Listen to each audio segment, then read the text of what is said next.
Bien, merci. Merci à David et à Fauvi d'ailleurs, avant David, d'avoir bien introduit le sujet de l'espace civique au Togo. Effectivement, moi, je parlerai essentiellement de l'état des lieux et Karl vous entretiendra principalement sur les perspectives. Et comme David vient de le dire, comme Fauvi l'a dit tout à l'heure, en fait, si on devait caractériser les pesanteurs et les éléments qui pèsent qui constituent les genoux qui pèsent sur le cou de l'espace civique au Togo, on pourrait parler de trois éléments. Le bâillonnement de toute voix dissidente et la répression, premier élément. Deuxième élément qui caractérise le Togo quand même, c'est cette façon d'utiliser la justice, d'instrumentaliser la justice à des fins de répression, parce que des personnes sont arrêtées. On se débrouille même lorsque le dossier est vide pour faire fabriquer par la justice des charges. On les met en prison, parfois sans procès.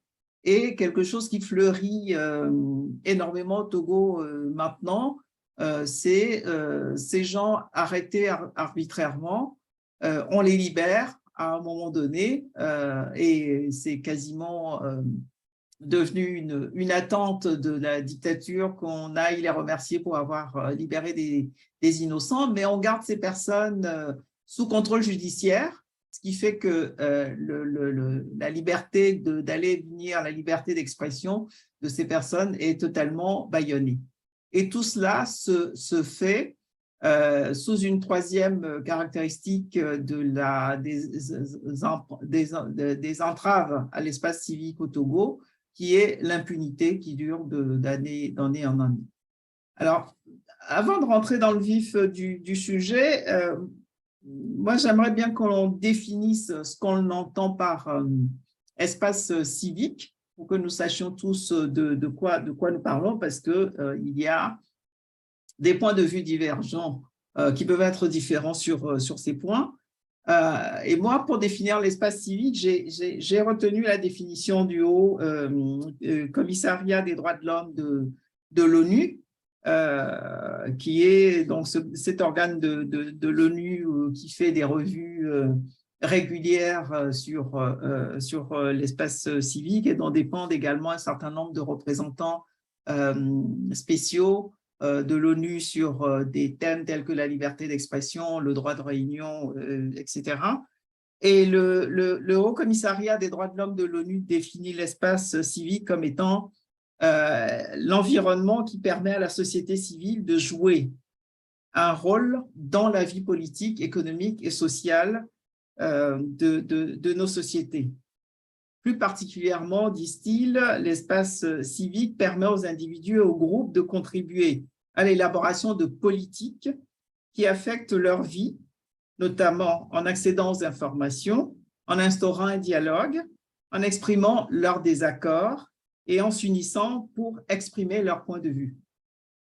Donc, vous voyez bien que dans cette définition-là, toutes les libertés que garantissent les différents instruments de défense des droits humains, toutes les libertés que garantissent nos constitutions sont couvertes. Et donc, on peut se demander, la question suivante, on dit qui permet à la société civile, qu'est-ce qu'on entend par société civile? C'est qui donc la société civile? Et pour cela, j'emprunte à Marc Onay-Sangui, qui est le président de Tournant la page internationale, la définition qu'il a donnée de la société civile lors du sommet de Cotonou sur la bonne gouvernance et la démocratie. Marc Onay-Sangui dit ceci: la société civile, c'est tous les citoyens, sauf ceux qui sont membres de ce que l'on appelle les corps constitués. Si vous prenez la Constitution du Togo, vous verrez qu'on y parle du président de la République et de l'exécutif, du judiciaire, du législatif, de l'armée et des collectivités territoriales et des chefs traditionnels. Donc, tout cela sont ceux qui sont exclus de la société civile, même si ces institutions sont constituées de citoyens. Donc, le reste, à part ces 5 organisations, corps constitués, forment la société civile. Et donc, c'est nous, tous, citoyens autant que nous sommes, c'est vous, c'est moi, dit-il, c'est ma mère qui cultive le manioc dans son village, c'est l'enseignant qui édifie et enseigne aux jeunes pour qu'ils deviennent des citoyens à part entière. C'est les boueurs qui ramassent les poubelles ou la personne qui balaye les rues pour que nous ayons un environnement plus sain. Et donc, c'est tous les citoyens en dehors des corps constitués.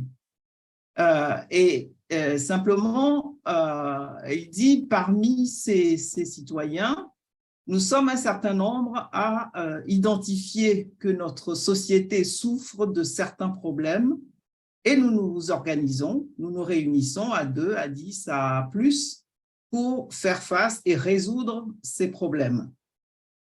Et donc, nous créons pour cela ce qu'on appelle une organisation de la société civile.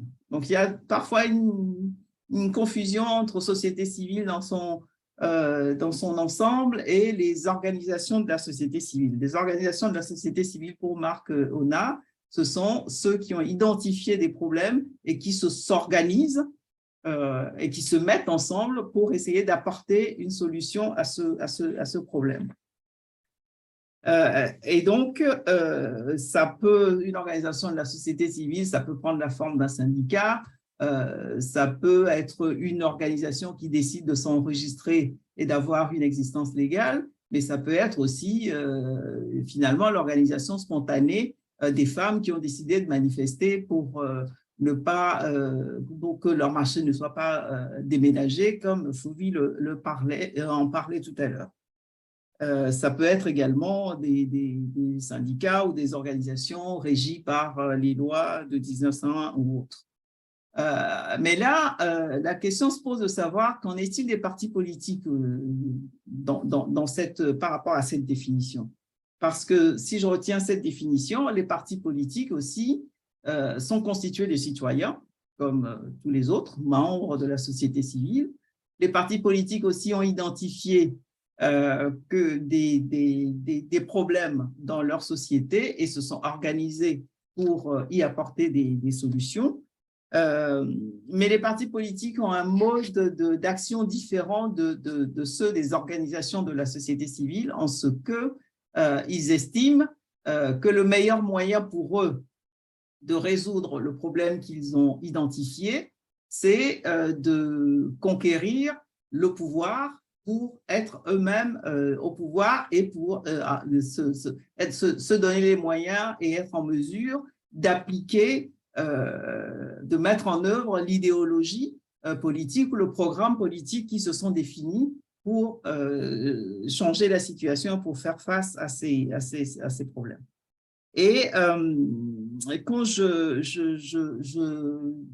mets en parallèle les organisations de la société civile et leur mode d'action et les partis politiques et leur mode d'action, c'est pour en venir au point qui est que, d'une manière ou d'une autre, ces organisations sont composées de citoyens à la base. On peut considérer que ces 2 types de modes d'organisation font partie de la société, de l'espace civique. Et vous constaterez effectivement que toutes les restrictions aux libertés dont David a parlé tout à l'heure ou dont Fauvi a parlé, que j'ai résumé très rapidement, s'appliquent au Togo de manière indistincte aux organisations de la société civile et aux partis politiques. Depuis un certain temps, la liberté de manifester est déniée aux organisations de la société civile et aux partis politiques. Ça a commencé par un prétexte concernant le Covid, qui a servi de prétexte pour interdire les manifestations. Et ça se finit ces jours-ci par des menaces terroristes, comme si le Covid et la menace terroriste savaient reconnaître les militants du Parti UNIR qui, eux, ne sont pas concernés par ces deux menaces et donc, eux, peuvent se rassembler, tenir des réunions, manifester comme ils le veulent, alors que les autres ne le peuvent pas.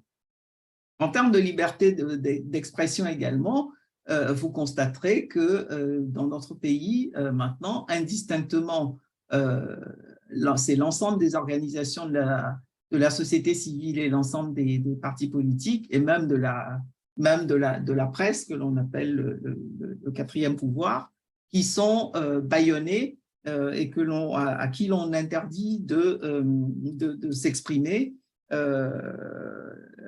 La liberté d'association est également en danger au Togo. Fouvi parlait tout à l'heure de l'action des universités sociales du Togo qui n'arrivent pas à répondre, à mettre en place des actions qui correspondent à son objet associatif, à l'objet associatif pour lequel l'organisation a été créée. Donc, vous conviendrez avec moi que voilà, que nous devons prendre conscience de ces choses, de ces définitions pour réaliser que nous sommes finalement, quel que soit notre mode d'organisation ou d'inorganisation, nous sommes dans la même barque, nous subissons la même répression, nous subissons les mêmes pressions, tout simplement sur la base du fait que le régime dictatorial qui régente le Togo depuis plus de 50 ans maintenant a décidé de prendre des actions préventives pour ne plus être surpris. Et c'est la raison pour laquelle, depuis maintenant le soulèvement populaire de 2017, il y a eu toute une vague d'arrestations de gens arrêtés à titre préventif. Ça avait commencé déjà à la veille lorsqu'une manifestation est annoncée. La veille de la manifestation, on procède au bouclage de certains quartiers, on empêche les gens de sortir de chez eux et on fait tout pour empêcher les manifestations. Ça s'est poursuivi de manière bien plus dramatique avec cette affaire de Tiger Révolution, où on a arrêté, mais vraiment de manière totalement anarchique, des gens qui n'avaient rien à voir avec cette histoire, qui ont été emprisonnés, torturés, dont certains sont décédés en prison, certains ont été libérés et sont décédés quelques jours après leur libération, et bien d'autres membres de ce groupe où l'on peut véritablement parler de rafle croupissent toujours en prison jusqu'à présent, sans jugement pour la plupart, et certains condamnés à des lourdes peines alors que les dossiers sont complètement vides. L'espace civique togolais souffre également j'en parlais tout à l'heure, d'une impossibilité de s'exprimer, alors que la liberté d'expression, et si je me réfère à la définition du Haut Conseil, du Haut Commissariat des droits de l'homme, la possibilité pour les gens de se réunir pour s'exprimer fait partie d'une des libertés fondamentales qui garantit finalement pour eux, c'est l'une des conditions pour qu'il y ait un développement économique et social durable dans un pays. La liberté de l'espace civique, un espace civique ouvert est l'une des conditions d'un développement partagé et d'un développement durable. Or, malheureusement, au Togo, tout est fait pour que l'espace civique se restreigne d'année en année. Alors, face à ce rétrécissement de l'espace civique, que faire? Vous comprenez bien que le régime en place est présent sur tous les fronts, si l'on prend le plan de la répression, que l'on prenne celui de la justice, que l'on prenne celui des libertés fondamentales. Le régime est présent sur tous ces fronts et empêche tous les citoyens de jouir de leur liberté en utilisant ces différents instruments. Dans ces conditions-là, est-ce que nous allons nous dire « Ah ben oui, ben finalement, nous ne sommes pas des juristes, donc nous allons mettre de côté l'arme juridique parce que c'est le terrain privilégié du régime, c'est eux qui maîtrisent la justice, donc nous allons les laisser tranquilles sur ce terrain-là et nous replier sur autre chose. » Non, on doit les combattre par tous les points, sur tous les points.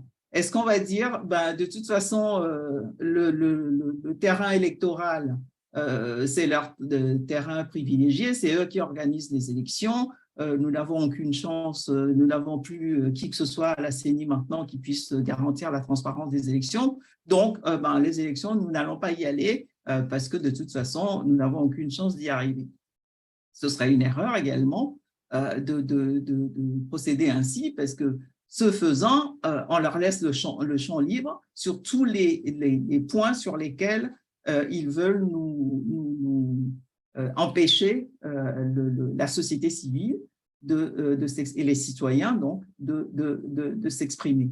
Pareil sur le terrain de la mobilisation citoyenne, toutes les manifestations sont réprimées, sauvagement réprimées, souvent même par des assassinats, mais il est hors de question que nous leur laissions ce champ libre en disant ben, de toute façon ils vont nous bastonner, ils vont tuer des gens, donc on va envoyer personne pour se faire tuer, donc ne manifestons pas. Tout ce que je veux dire par là, c'est que autant eux sont présents utilisent toutes les armes pour entraver les libertés, autant nous devons les contrer sur tous les points et avec tous les moyens dont nous disposons au niveau de de la définition que nous avons donnée à la société civile, c'est-à-dire l'ensemble des citoyens hors des corps constitués. Et c'est donc un peu un contresens, un non-sens de ce qu'on entend en disant, bon, au point où nous en sommes, ben, les partis politiques n'ont qu'à se dissoudre et on va laisser le peuple mener la lutte. Mais le peuple, c'est qui? C'est l'ensemble de nous tous et les militants que l'on oppose d'ailleurs à tort à des patriotes sont aussi des citoyens. Nous sommes tous des patriotes finalement, puisque si nous sommes engagés dans cette lutte, c'est parce que nous voulons œuvrer de manière différente entre partis politiques ou organisations de la société civile. Nous voulons œuvrer pour un avenir meilleur pour notre pays, pour que la liberté, le respect des droits humains et droit de cité dans notre pays. Donc, serait un peu maladroit de notre part de nous dire nous avons des ressources que nous avons. Et tout le monde le sait, c'est le nombre qui fait notre force de nous dire eh ben, on va se priver d'une partie de la masse de citoyens dont nous disposons sous prétexte qu'ils sont militants de partis politiques, donc ce n'est pas encore leur heure de venir. De la même manière, certains vous diront, oui, les problèmes du Togo sont des problèmes politiques et il ne faut pas y apporter des solutions de droits humains ou des solutions juridiques. Non, c'est aussi, il appartient aussi à la société civile d'intervenir et vous avez bien vu dans la définition du Haut Commissariat des droits de l'homme qu'on définit l'espace civique comme étant un espace où la société civile mène des actions politiques, des actions politiques, donc le terrain politique n'est pas un terrain réservé. Et il y a ce discours de la part du régime RPT-UNIR, qui consiste à dire « Ah oui, bon, telle organisation de la société civile est politisée, elle est affiliée à un parti, elle est, c'est quoi le terme, le cache-sexe d'un parti politique ». Les organisations de la société civile interviennent sur le terrain politique, économique et social pour défendre les droits des citoyens. Bon, pour conclure, donc, moi, je dirais deux choses. La première, c'est que lorsque l'on a en face de soi un adversaire qui est aussi organisé, aussi structuré, avec tous les moyens de l'État à sa disposition pour réprimer, pour bastonner, pour bâillonner, etc., est-ce qu'on va nous priver des moyens qui sont à notre disposition et nous sommes menant un combat à main nue? Est-ce que nous allons nous priver de certains moyens en se disant, bon, de toute façon, on va se focaliser sur ça, on ne va plus aller aux élections, on va ceci, cela, pour arriver à faire face à un adversaire qui, lui, est aussi présent sur tous les fronts de la répression. Deuxième chose, lorsque nous avons un adversaire, comme je le disais, aussi organisé, aussi structuré, est-ce que nous allons continuer à nous dire, bah, moi, je suis un électron libre, je ne fais partie d'aucun parti politique, je ne fais partie d'aucune société, organisation de la société civile, mais je suis un patriote et voilà, tout seul avec les autres, avec le peuple, on va y arriver, on va arriver à abattre la dictature. C'est être naïf que de penser que sans structuration, sans organisation, sans une stratégie bien définie et bien huilée, on va réussir à venir à bout d'une dictature aussi féroce. Or, la stratégie, qu'est-ce que c'est? C'est l'art de la guerre. Ça consiste d'abord à définir le champ de bataille, à définir les armes de l'adversaire avec lesquelles l'adversaire va venir sur le champ de bataille et à se donner les moyens de faire face et de combattre sur tous les terrains où l'adversaire voudra mener. Je crois que je vais m'arrêter là pour que nous ayons plus de temps à consacrer aux questions. Je vous remercie de votre attention.